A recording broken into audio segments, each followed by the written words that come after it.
If you remember back to the presentation from a few videos ago, I made the point that with EQ, you can't add or take away what doesn't already exist within the signal's frequency spectrum. So if I have a piano sound, let's play a different note. With a piano, you have a really well-defined harmonic series. And when I look at this, if I was to put an EQ on, it's not going to be possible for me to suddenly increase the low end or add a bunch of air on top. It's not really going to make any difference because that just doesn't exist within the signal. So how can we possibly increase or decrease the level of it?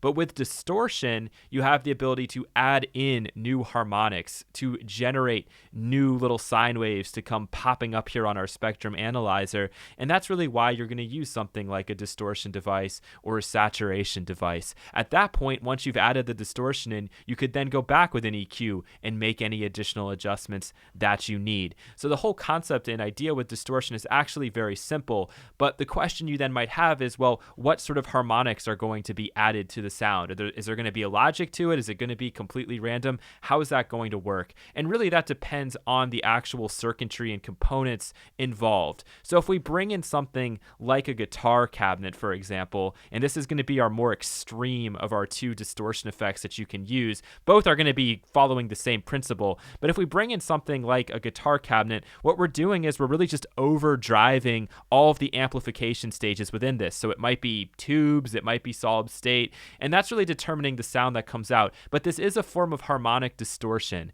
And anytime you're overdriving analog circuitry, it will be some form of harmonic distortion because it's listening to and paying attention to the signal that's coming in. It's not random like you have when you have something like a bit crusher or digital distortion where you're literally changing things like bit depth and sample rate. When you do that, that distortion is going to be totally random and very harsh. This distortion can still be very, very harsh, but there is a logic to it, and I'll demonstrate that to you right off the bat. So if we have this and we've brought it in, for starters, it's a crap ton louder, and you can drive the input if you want even more. I'm actually going to bring it down because I don't want crazy amounts of distortion, but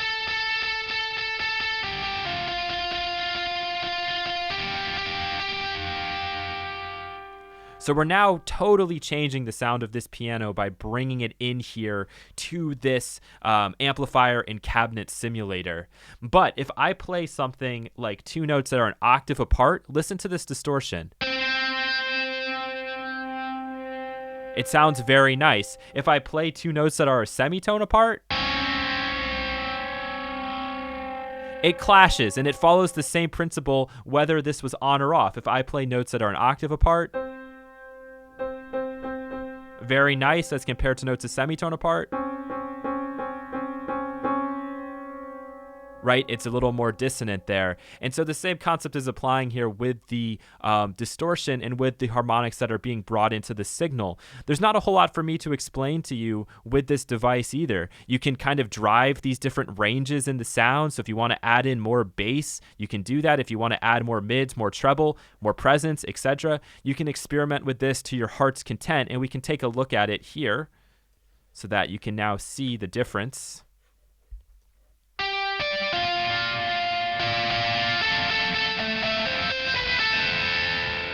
So very different too.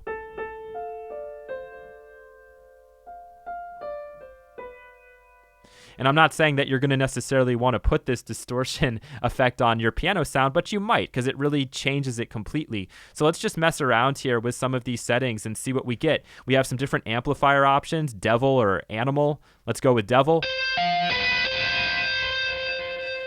And you see here with presence, if I increase that and I'm playing low on the keyboard,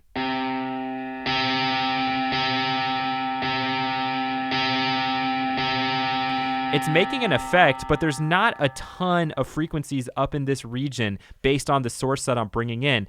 But if I was to play up a couple more octaves, that presence is going to have a bigger impact. Same is true with bass and mid and treble. It's all about where we're playing on this keyboard and where and what frequencies are being driven and what harmonics are being generated by the distortion. So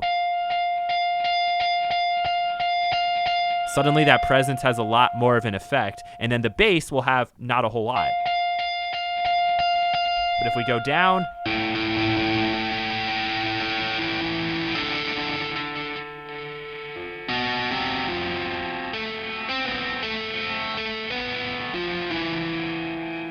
And then if I want, I also have access to an additional stomp box. This is just extra distortion if you want to bring it in here. So to turn it on, I'm just going to hit the stomp part of the pedal.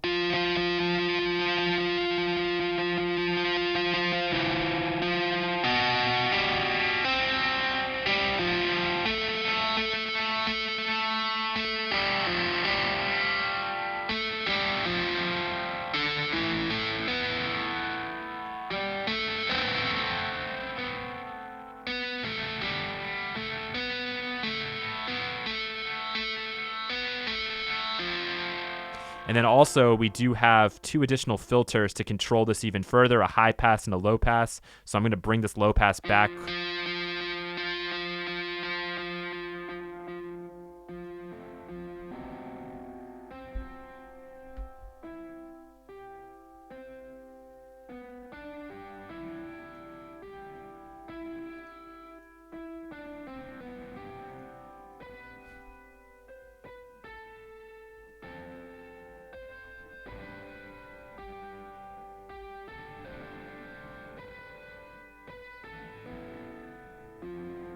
And so you can use this distortion effect if you really want to crush something and really distort it heavily. We could even put this on something like our vocals that we were looking at before and listen to the effect that has.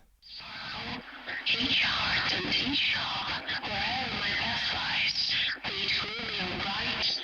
My soul, happy friends, shall be with you that night, shall join in your revels, your sports and your wiles, and return to me, beaming all over with your smiles. To last if it tells me that